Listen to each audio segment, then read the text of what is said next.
Good Bangla টিভির নতুন এপিসোডে আপনাদের সবাইকে স্বাগতম। আপনাদের সাথে রয়েছি আমি জুনি ইসলাম। আশা করি ভালো আছেন সবাই। আমিও ভালো আছি। আবারও আপনাদের মাঝে নিয়ে চলে আসলাম নতুন একটা সত্য ঘটনা। আমি এই ঘটনাটির নাম দিয়েছি ভয়ঙ্কর সত্য ঘটনা। তো শাহাবুদ্দিন ভাইকে ধন্যবাদ এমন এক ঘটনা শেয়ার করার জন্য।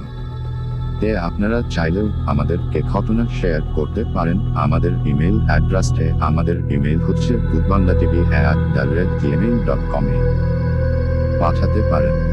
তো যেভাবে লেখা আছে আমি সেইভাবে পড়তে শুরু করছি। কোনো কিছু ভুল হয়ে গেলে ক্ষমা করে দিবেন। তো আমি ঘটনাটি শুরু করছি। সত্য ঘটনা। আজকের গল্পটি পাঠিয়েছেন কেন্দুয়া থেকে শাহাবুদ্দিন নামের একজন ব্যক্তি। তার সাথে এই ঘটনাটি ঘটেছিল আজ থেকে প্রায় 20 বছর আগে। বন্ধুরা চলুন শুরু করা যাক আজকের সেই ভয়ঙ্কর ভূতের গল্প। শাহাবুদ্দিন কেন্দুয়ার একটি ছোট গ্রামে তার পরিবার নিয়ে বসবাস করত। সে প্রতিদিন সূর্যোদয়ের আগেই তার বন্ধু সাদেকের সাথে নিয়ে মাছ ধরার জন্য বিলে যেত। একদিন প্রায় মাঝরাতে সাদেক এসে তাকে ডাকতে লাগলো, তারা চিহ্ন শাহাবুদ্দিন, আরে ওই শাহাবুদ্দিন, মাছ মারতে যাবি না? শাহাবুদ্দিন তাড়াতাড়ি ঘুম থেকে উঠল এবং মাছ ধরার জাল এবং থলিটার সাথে নিয়ে সাদিকের সঙ্গে বিলের উদ্দেশ্যে রওনা হয়ে গেল। আফসোস সে বুঝতে পারেনি যে তখন মাঝরাত, অর্থাৎ সকাল হতে অনেকটাই দেরি। আমি আগেই বলেছি এই ঘটনাটি প্রায় 20 বছর আগে। সেই সময় সবার ঘরে কিন্তু ঘড়ি ছিল না। স্বাভাবিকভাবে তাদের ঘরেও কোন ঘড়ি ছিল না। তাই সে বুঝতেও পারেনি এখন মাঝরাত। তারা দুজনেই মাছ ধরতে বিলে নেমে গেল। তখন চারদিকটা ছিল অন্ধকার এবং পিনপতন নীরবতা। মাঝে মাঝে রেন্টি গাছ থেকে একটা পাখি কিরকম অদ্ভুত ভুতুরে স্বরে ডাকাডাকি করছিল। শাহাবুদ্দিন মনের সুখে মাছ ধরতেছিল।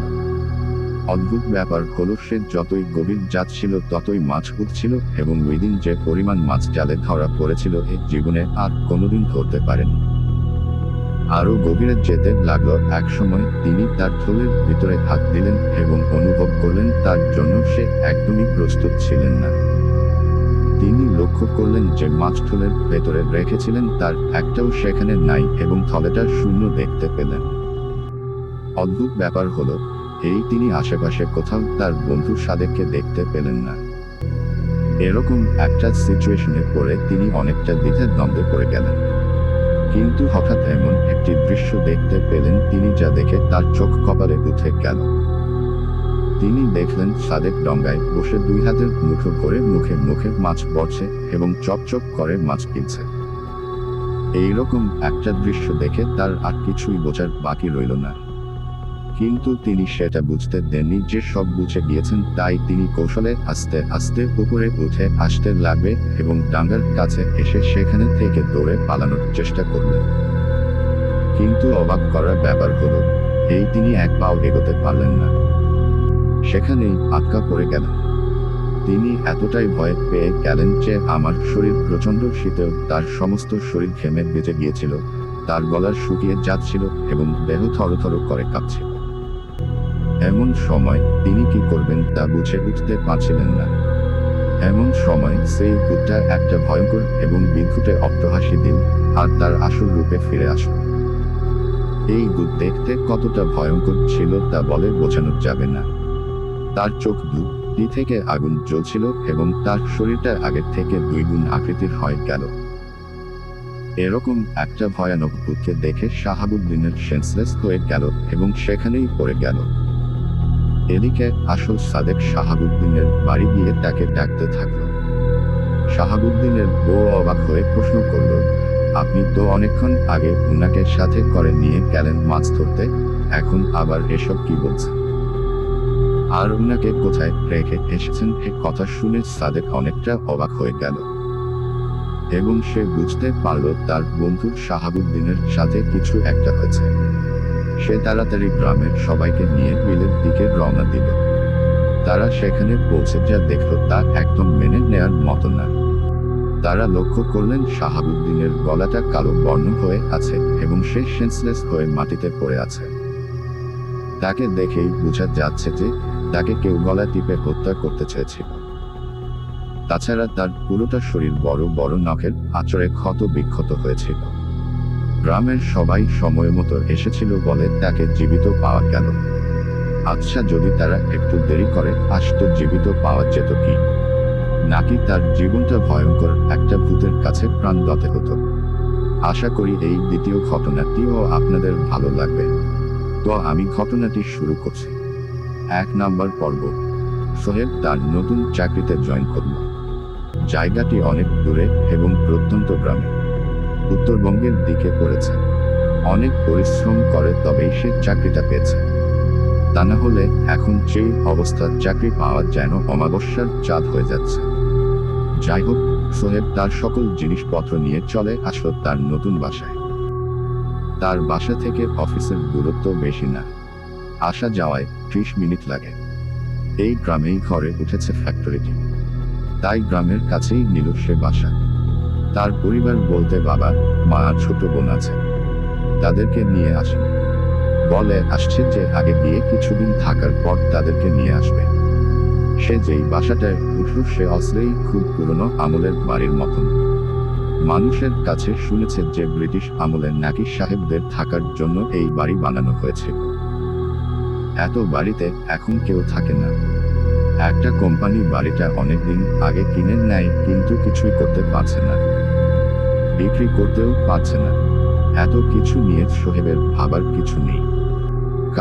কারণেই এত কম এরকম বড় বাড়িতে থাকার সুযোগ হলো। যাই হোক, সব কিছু গুছিয়ে উঠতে তার সন্ধ্যা পর্যন্ত লেগে গেল। এতক্ষণে গিয়ে সে বিশ্রাম নিতে পারল। সে আবার চায়ের পাগল। চা না হলে তার দিনই ভালো যায় না। কিন্তু চা বানানোর জিনিস সে নিয়ে আসেন। অগত্যা তাকে বের হতে হলো।